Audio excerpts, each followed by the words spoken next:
Cardiac care hospital વિવાદમાં આવી છે। પીએમજેવાય યોજનામાં 18 લાખના ગડબડનો આરોપ લાગ્યો છે।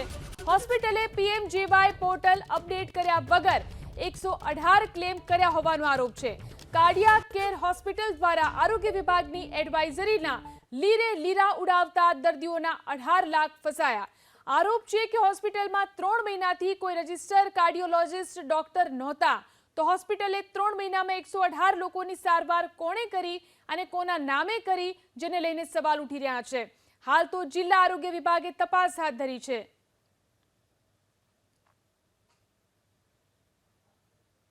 આ વિશે વધુ જાણકારી મેળવી અમારા સંવાદદાતા જલ્પેશ ફોન લાઈનથી જોડાયા છે।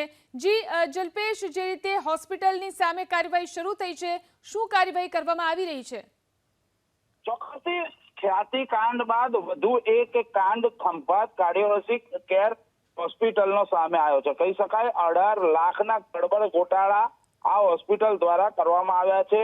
હોસ્પિટલ દ્વારા પીએમજેવાય પોર્ટલમાં 118 જેટલા જે ક્લેમ છે તે કરવામાં આવ્યા હતા। મહત્વની બાબત છે કે આરોગ્ય વિભાગે આ તમામ બાબતની તપાસ કરતા 18 લાખના જે કેસો છે તે ક્યાંક ને ક્યાંક ફગાવ્યા છે। ડોક્ટર હોસ્પિટલમાં ડોક્ટર ન હોવા છતાં પણ 3 મહિનાથી આ રજીસ્ટ્રેશન કરવામાં આવતું હતું।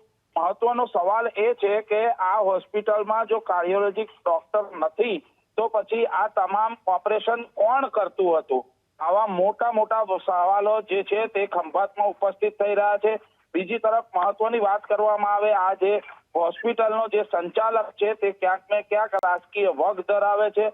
અવારનવાર વિવાદમાં આવી ચૂકેલા છે। ખાસ કરીને જે પૂર્વ પ્રમુખ છે યોગેશભાઈ ઉપાધ્યાય, આ યોગેશભાઈ ઉપાધ્યાય જ આ હોસ્પિટલનું સંચાલન કરી રહ્યા છે। યોગેશભાઈ ઉપાધ્યાય ઉપર અવારનવાર ગંભીર આક્ષેપો લાગ્યા છે, જેવા કે જે ખંભાત નગરપાલિકા છે તે નગરપાલિકામાં ક્યાંક ને ક્યાંક ગ્રાન્ટોની ઉચાપતના પણ આક્ષેપો તેમની ઉપર લાગેલા છે। એટલે કહી શકાય કે આ યોગેશ ઉપાધ્યાય ઉપર વધુ એક આક્ષેપ લાગ્યો છે અને જે 118 જે કેસો છે તેને ક્યાંક ને ક્યાંક ફગાવ્યા છે।